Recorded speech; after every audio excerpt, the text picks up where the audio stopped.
We would like to talk about the critical reading, how we can critically read, and what's the difference between reading and critical reading. Some of the assignments that you do this week has something to do with critical reading and summarizing the reading as well. So we're going to talk about critical reading and summarizing reading. Okay, so let's begin with the critical reading first.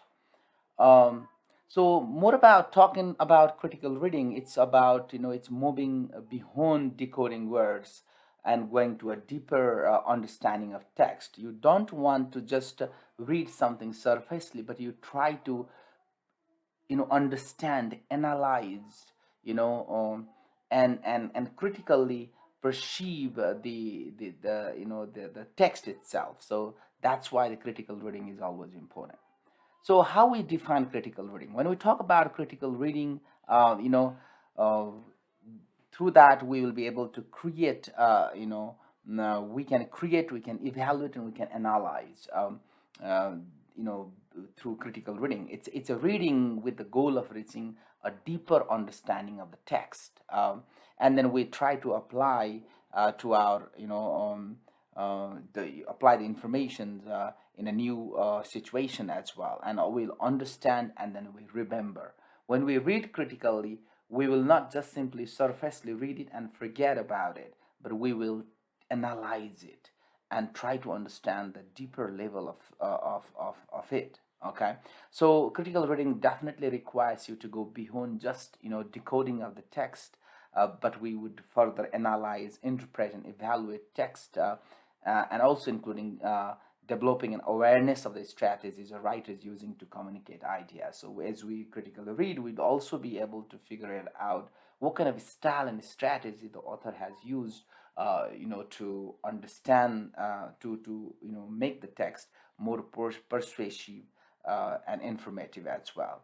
So critical reading is the foundation of reading, researching, and writing at a college level as well.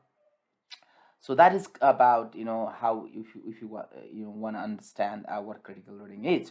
So talking about the difference between critical reading and reading simply.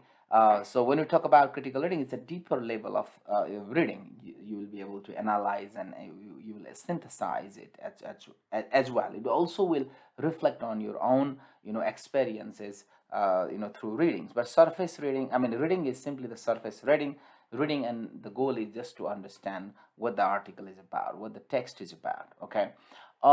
So when you read critically, you are always skeptical. You always try to analyze the facts and the data and the information the author has provided, how true it is, or whether it's reliable or not. You will read it critically, looking at the text in terms of its reliability and credibility. But reading is simply you accepting what the author is, trying to say. Excuse me.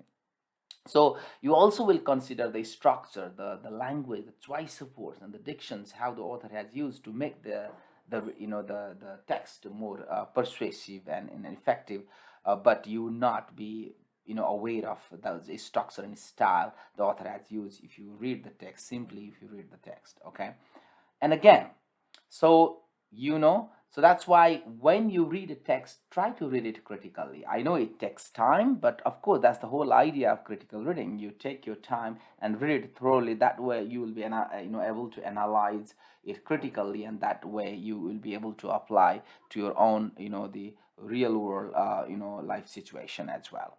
So when you read, you have to make a plan. Okay, are you reading all or some? Okay, where are you starting or stopping?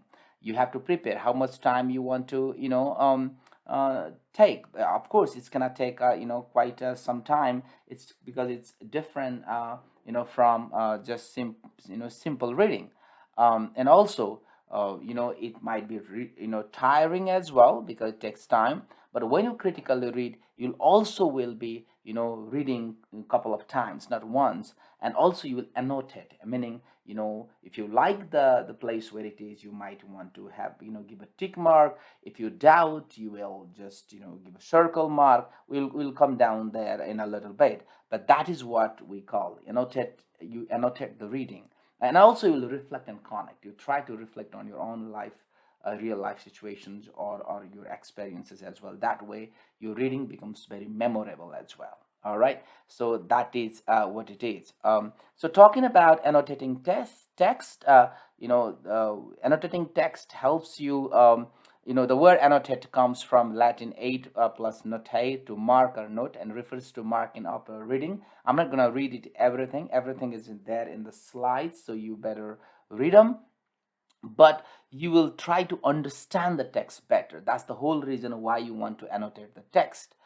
You read, what if it is a printed copy, you would use a pen, and either you want to highlight the part that is very important, or if you want to, if you are not sure about what the author has said, you want to have a question mark, right? And that way you will be reading the text very critically, and the annotation is very important, and that way you do it. And if there is things that you have to add more, if you want to summarize the whole paragraph in a few words or a sentence, then on the margin you write a summary of the paragraph in your own word. So that is why, and also if the author has a proper thesis argument, that is how you want to work on that. As so you will have a lot of marks in your paper. So here are some of the symbols of annotations. And if it is a computer, if you have a copy or a text on the computer, and you will do that accordingly as well. So some of the symbols, some marking conventions as you annotate the reading, these are the text symbols. If something is important, then you'll have that symbols. If you have a keyword or details, you underline. If you understand, you have a tick mark. Unfamiliar word, you have a circle. If you don't understand, you have a question mark. I'm surprised, you have an exclamation mark, things like that. Okay, these are some of the marking conventions and the symbols as you annotate. So keep these things in mind. So if when you read, while reading, if you apply these, the annotated annotation, the marks, that way you can make your the reading much more memorable, and also you can reflect on your own life world situations as well, and you will never ever forget the text, and you will be able to understand the text very thematically and critically as well. Okay, so please keep that in mind. So if you start highlighting each and every line and sentences with your yellow ink, it's not going to be an effective annotating, because pretty much you'll be highlighting everything. So there's no point of highlighting or not highlighting. So this is not really an annotation at all, so keep that in mind. So after you read, try to read. You also, this we have been talking about this under critical reading. So as you critically read, you also will be reflecting and connecting as well. So you'll also try to give an overview of the text in your own word, and then and also you will try to reflect on it, whether you agree or disagree with it, why you agree, why you disagree, what are you are surprised, what surprised you or what upset you, and you will try to connect to your own daily life chores and experiences and the knowledge as well, and you'll try to synthesize the ideas that you have brought, that you have cited from the text as well. So when you write your final paper in the end of this semester, that is what you will do. Most of the readings that you do are pretty much is critical, and then you'll try to synthesize those readings, and then you come up with the solution of the problems on the topic that you'll be talking about. Okay, and also talking about reading scholarly articles is not a joke. It's a very tough task for you to do, because these scholarly articles are basically not an easy type of a newspaper article read. They have been written for special, they have their own special audience, the scholars, and they such articles usually use jargons and technical words and things like that, so it's very tough. So that's why you need time, and also you will be, they are more peer reviewed journals, so they are very much factuals and also credible sources, but still you will be reading it critically to better understand such journal articles as well. So the components of scholarly articles, they have an abstract. Abstract is a kind of a summary overview of it, and then it also has an introductions, and then the methodology, what kind of methodology that has been used to write the research paper, and then the end is the final solution that you'll be talking about. So again, components continued. You'll have the discussions, and then discussion is very important, basically based on the research that you would have come up to the discussions, and then finally the conclusion, what the research really bring in. And then you'll have the references, what kind of sources that you cited. That is something you will mention as a works cited page as well. So this is what we is a critical reading. So under critical reading, these are the things come into play. You read it critically, you doubt, you analyze, you evaluate, and then based on that you make sure that this is whether you agree or disagree, and things like that. And also under the critical reading, you will try to annotate the reading, using a lot of marks, and that way you better understand the effectiveness of the text as well. Okay, so this is what we talk about, is all about critical reading.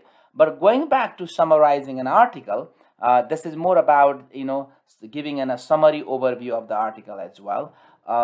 So basically you will not be focusing much more critically to it, but you'll just try to get an idea of the article. What is the summary overview of the article? You will each and every paragraph of the text are it's begun with the opening sentence, with the topic sentence, and most of the discussion on after the topic sentence has something to do with the backing up or supporting the main the topic sentence as well. Okay, so the outline is something like that. You'll have a main idea, and then supporting example, supporting support or example. Okay, and then again another main idea, and you'll have a support of or example, support or example, and then there is a conclusion underneath each paragraph as well. And this is something you will do as well when you and one of the exercise that I assign you this week has something to do with it. You read an article, and then you will have you will find out what's the main topic, the main idea, and what are the support or the examples you provide to support that main idea as well. So turning out outline into a short paragraph, again, this is how you will work on it. You begin with a sentence that sums up the entire reading, and then this article examines the hypothesis, blah blah blah, and demonstrate that. Okay, so as you read the the text, the article, try to put the information in this format. That way, you better understand what is the main idea of the reading as well. And then you revise. This is the revision checklist. So before you hand in your summary, you are also supposed to write a summary of an article as a part of an assignment. Make sure that you have maintained an objectivity the way you write. Try to reflect this way the author or the article.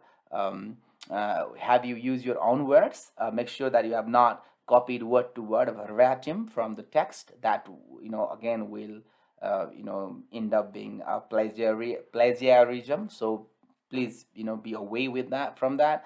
And have you been proportional, and have you been as concise as possible? So you try to be very brief, but we'll give an overview of the whole text and article, and this is how you summarize. So this week we focused on what is critical reading and what is summary writing. So please go through these slides. Each slide has is a pretty good explanations, and make sure that you better understand before you do a critical reading and write a summary of a text. Okay, hope this gives you some information, some knowledge. If you have any questions or queries and thoughts, please let me know. Thank you. You have a great day.